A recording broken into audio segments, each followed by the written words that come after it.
빌립보서.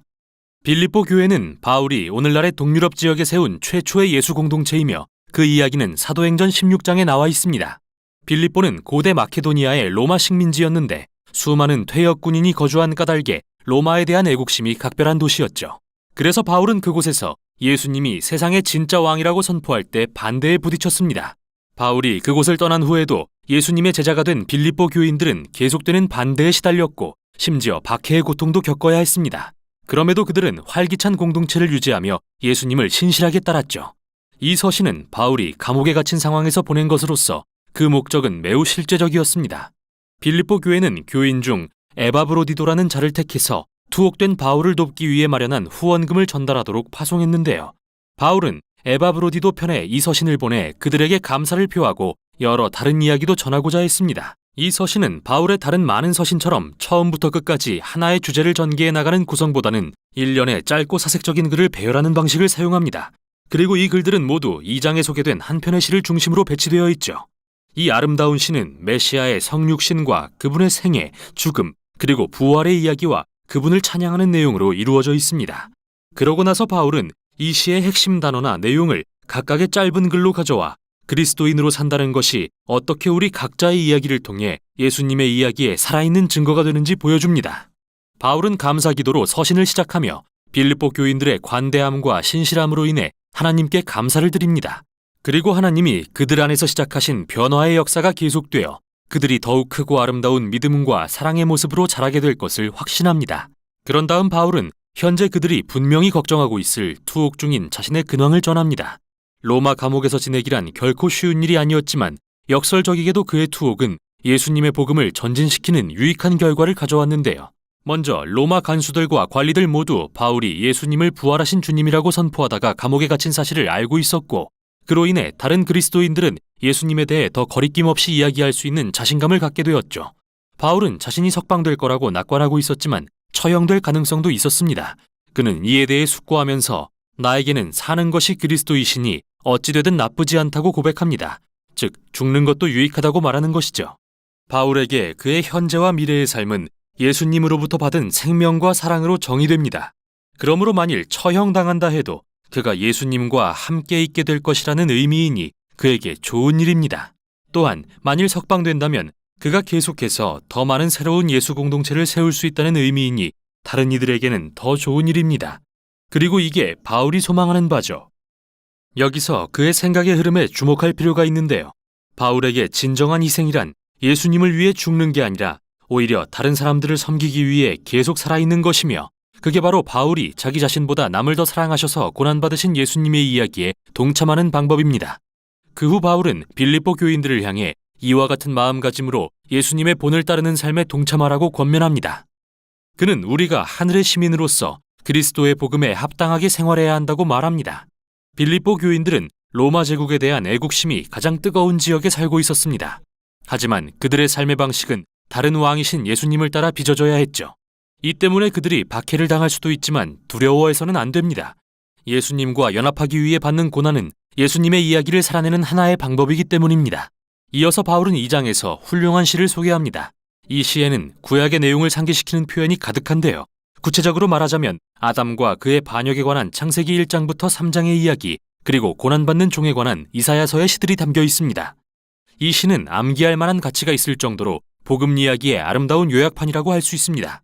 메시아는 인간이 되시기 전부터 존재하셨고 하나님과 동등한 영광의 자리에 계셨습니다. 그러나 하나님과 동등해지려고 했던 아담과 달리 그분은 자신의 유익을 위해 하나님과 동등됨을 취할 것으로 여기지 않으셨습니다. 오히려 그분은 자신의 신분을 비우고 인간이 되셨습니다. 그분은 모든 사람의 종이 되셨고 심지어 수치당하는 것조차 용납하셨습니다.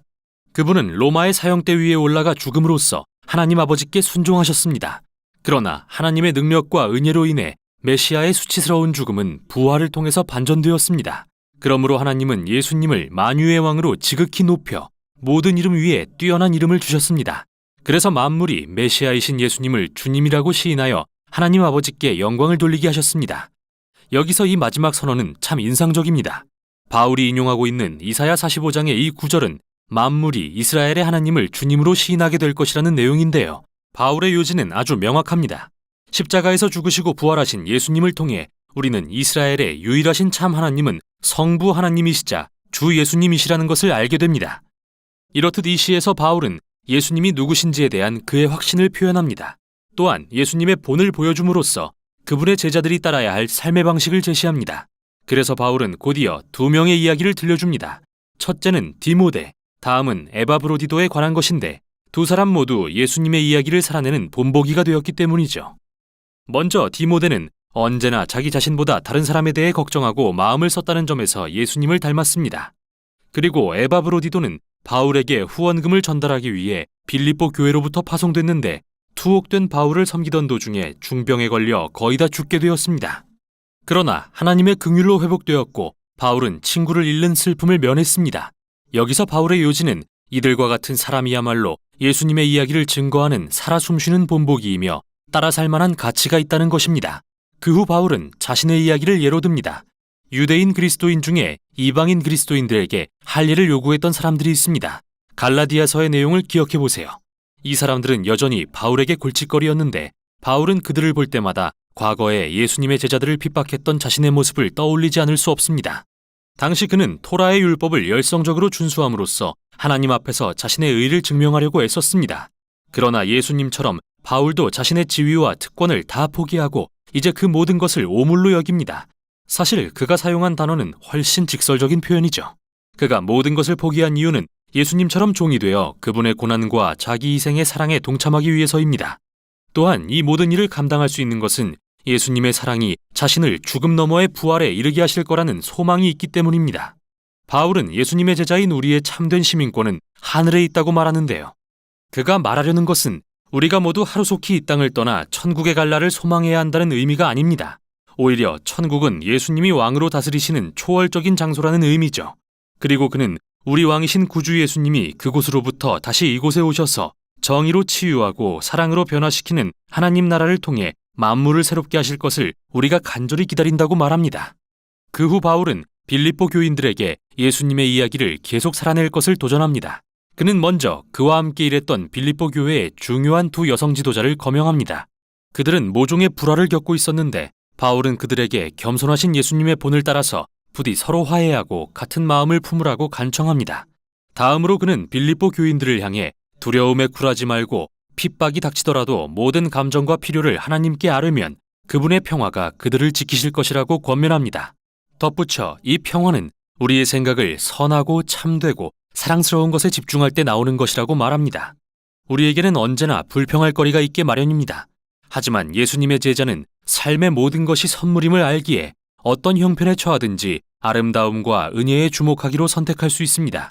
이는 바울의 결론으로 이어집니다. 그는 빌립보 교회의 희생적인 섬김에 다시 한번 감사를 전합니다.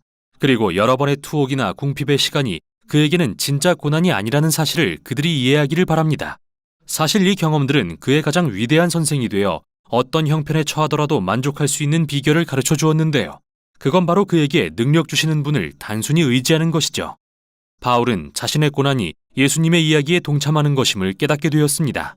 빌립보서는 우리에게 바울의 마음과 생각을 들여다볼 수 있는 독특한 창문을 제공합니다. 그는 자신의 모든 삶이 예수님의 이야기의 재현이라고 이해했습니다. 우리는 이 서신을 통해 바울이 얼마나 예수님과 친밀했는지 알 수 있죠. 그는 예수님의 사랑과 임재를 뼛속 깊이까지 느끼고 있었습니다. 그래서 가장 암울했던 시간에도 소망을 품고 겸손할 수 있었죠. 따라서 바울은 예수님을 안다는 것은 언제나 지극히 인격적이며 변화가 일어나는 만남이라는 사실을 보여줍니다. 바로 이런 분이신 예수님을 따르라고 사람들을 초대하는 것이죠. 이게 바로 빌립보서가 전하는 내용입니다.